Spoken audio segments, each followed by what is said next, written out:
play was inspiring to future generations.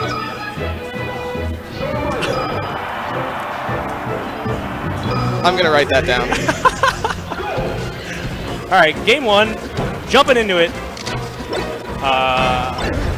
We got Funk DZ, the Falco main, the second best Falco on Long Island. At Skipper, the Marth main, who was a Peach main a couple of weeks ago, Fox main a month ago, and one of my close high school friends. Now is a Falco main. Sorry, Marth main. Marth main, yes. For sure Marth main. I know, yeah. It's hard to tell sometimes. No way. I mean, I've played Skipper in tournament recently. He's definitely like stepped it up a little bit, but Funk Doctor is definitely a huge step upper if there ever was one, you know? Yeah. You know, even from the beginning when he started out, he was, you know, working through like really, you know, essential ideas in terms of punish game pressure.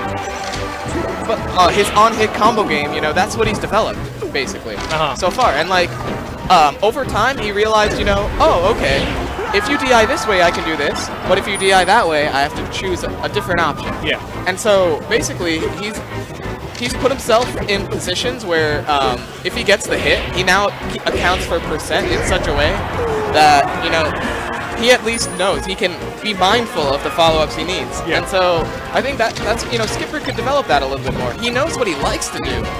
But Marth, you know, Marth has a lot of different follow-ups he needs to be at least aware of. Yeah. To keep the threat going. And yeah, Funk Doctor kind of knew that there, that he had to throw out a move to keep his pressure, you know, but he definitely did the Falco where you want to edge cancel the move, but you don't, so you kill yourself doing it.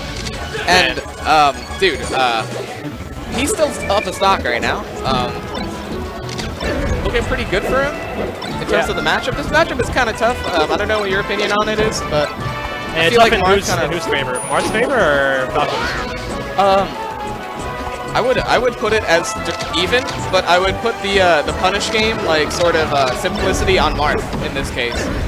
You know, Falco, like, a lot of times people say, you know, he has the easier time at lower levels, like, Falco gets away with a lot more, and, like, Falco can get the meteor combos much more easily. But I feel like in this matchup specifically... Oh, no. Oh, my God. Wow. Yeah, I feel like in this matchup specifically, like you saw there, Falco was off stage at 13%. He dies, you know? That's death. That is a dead Falco. And it was at, I mean, he was 0 to begin with, and Skipper got the read of the forward air. Yeah. And like pretty much like Falco can't do that to Marth, you know, if it's 0% or even like 30 or 50. It has to be like a really good combo. Like you have to place him towards the edge if it's ever gonna be a spike, and like even then, it's like pretty hard. Like you can't use lasers when you're comboing because that's enough time for Marth to get his footing, and he's fast. Yeah, I would actually argue that this matchup, like, it's super weird at low level. Like, I mean, at our level of play, or at these players' levels of play, I would say that it's definitely one or the other. Like, if the Falco knows how to use lasers properly, sometimes the Marths don't really know how to get around the lasers and do a really bad job of actually dealing with the lasers. Right. Which you can see, I mean, once Funk actually starts using the lasers more, you can see that Skipper starts getting stuck in his shield more often, and stuck in the pressure more often, which is bad. And he's trying to avoid that in every possible way. But then on the front side, whenever Funk gets, you know, in a gimping situation, or in a situation that's just like, you know, he gets the momentum stopped from Marth, you can tell that he's kind of like frozen, and he's trying to figure out how to get out of the situation.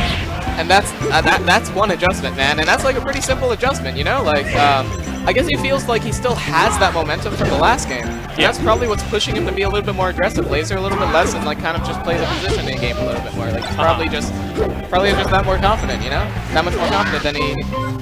Oh, well, things got tied up pretty quickly. I mean, Funk definitely losing his stocks way too quick. He's losing them in really stupid ways, and he just should not be losing these stocks. It's bad for his overall lifespan. Like if Skipper were to take this game right now, I wouldn't think that. Wow, they're both really. There's a lot of spaghetti going on here for sure. There's plenty of nerves for some random reason. Yeah, Funk would need a much more long-lasting life against a lot of the other folks in the building. Yeah. So let's definitely hope that, you know, this is not like a pattern for him. Like, I agree. Yeah, if he's choking or if he's holding back his ability right now so hard right now, I can't imagine how it would be against even tougher opponents later on in the bracket. It definitely shows that he's definitely worried about this match. But you know, I think there was a lot of spaghetti there. Yeah, through all of the spaghetti. For skips. Funk Doctor laughing nervously.